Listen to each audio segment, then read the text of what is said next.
Bonjour à tous les TikTokers, Facebookers, autres YouTubeurs. J'aime bien cette phrase de début. Donc, je suis Patrick Théodore, j'exerce la médiumnité dans la guérison de mémoire d'âme. Je le répète ici, moi ça m'est tombé dessus depuis l'enfance. Je l'ai refoulé pendant des années. Et au fur et à mesure, dans mon métier de coach en entreprise, mon intuition m'a toujours aidé. Et au fur et à mesure d'un travail sur moi, un travail psychothérapeutique, un travail de connaissance que je continue d'explorer, hein. Encore mercredi, j'étais en supervision.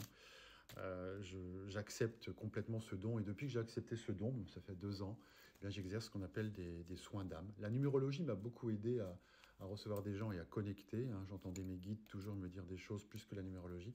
Et aujourd'hui, en soins d'âme, je suis complètement en ouverture et en canalisation. Ce sont des soins fatigants parce que c'est intense et on plonge dans de l'émotionnel, dans des racines de punition, de culpabilité de l'âme qui a mal fait dans le passé. Et tout ce qui tourne autour de la notion de karma, j'ai mal agi donc je serai puni. Et il s'agit en fait d'aller judéo-chrétiennement parlant, un peu désosser tout ça parce que je ne suis pas tout à fait d'accord avec ce côté j'ai mal agi, bah, punition, culpabilité égale punition automatique. Oui, c'est le cas en psychothérapie, on en parle, mais en tout cas de vie en vie, ça devient une vie de souffrance. Donc j'ai notamment un exemple là à vous donner d'empoisonnement. J'ai empoisonné, donc je vais avoir des vies où je vais subir le poison des autres. Vous voyez, on ne parle pas de chimie, on peut parler aussi du poison de la vie. Le poison, les gens sont des poisons. Et donc cette femme m'appelle en me disant j'ai des blocages dans ma vie, souffrance, alors femme battue, enfant battu, et ces enfants pas mieux, on va dire ça comme ça. Donc, elle me raconte ça dans vous voyez, le préalable des 15 minutes que vous pouvez sélectionner dans mon calendrier pour déjà avoir une première approche, savoir si je sens si je peux vous aider ou pas.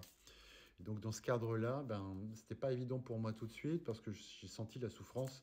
Et quand je sens la souffrance, ben, j'ai pas accès à des images facilement. Il faut un peu de temps. Et je pose une question de qu'aimez-vous? Et là, quand on me pose la question de qu'aimez-vous, madame? On a moins en avant les difficultés et plus vraiment la notion de j'aime, malgré mes problèmes, j'aime des choses. Donc là, on est en connexion réellement avec l'âme. Et cette femme commence à me parler de ce qu'elle aime et je connecte tout de suite cette histoire de poison. Alors je vois que je lui dis, alors je prends des précautions parce que c'est pas toujours évident. Si je vous dis, vous avez empoisonné, vous allez donc être puni, vous avez tué, vous serez puni.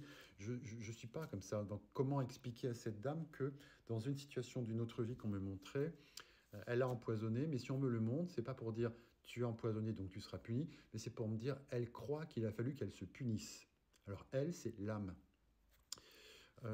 J'ai eu besoin donc de lui dire, moi je pense que les guides me disent qu'il faut qu'on aille voir pour enlever la notion de croyance à se punir d'avoir tué, parce que vous avez tué non pas parce que vous êtes méchante, vous avez tué parce qu'il y avait un instinct de survie derrière ça. Vous voyez, donc c'était un peu...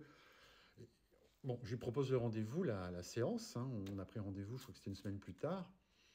Euh, et quand on se connecte sur Zoom, tout de suite, j'ai revu cette vie passée. Donc, dans cette vie passée, elle était, on va dire, une paysanne en Europe centrale. Et je voyais à peu près la période, mes guides me parlaient de la période de Louis XIV, fin de règne et froid en Europe.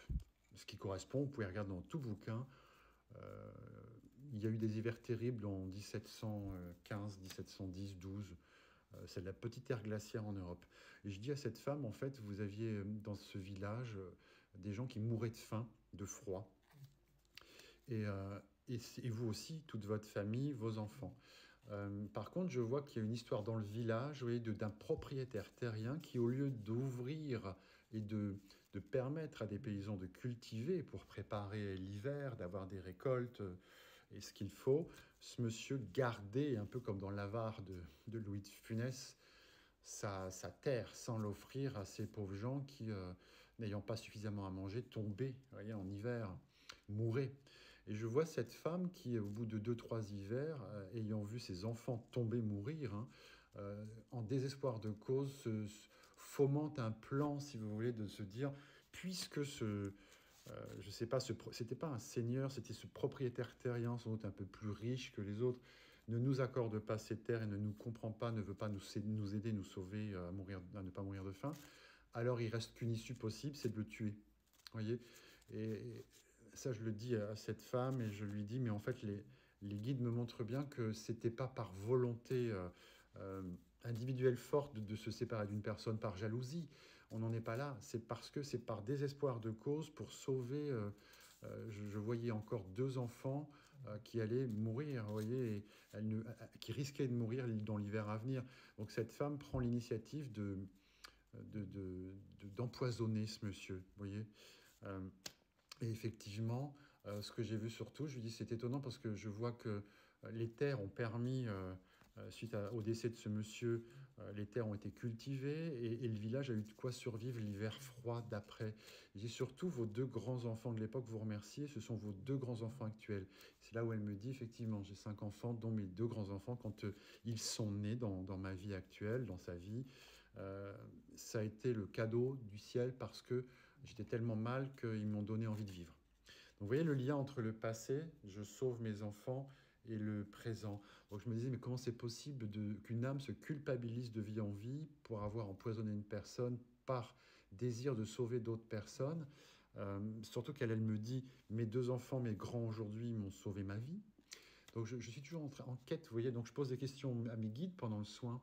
Et les réponses que j'obtiens, c'est des détails en disant, cette femme, en fait, elle s'est culpabilisée à l'époque de l'avoir tué ce monsieur parce que son âme dit lui qu'elle est belle, elle est bonne et c'est pas une âme malsaine.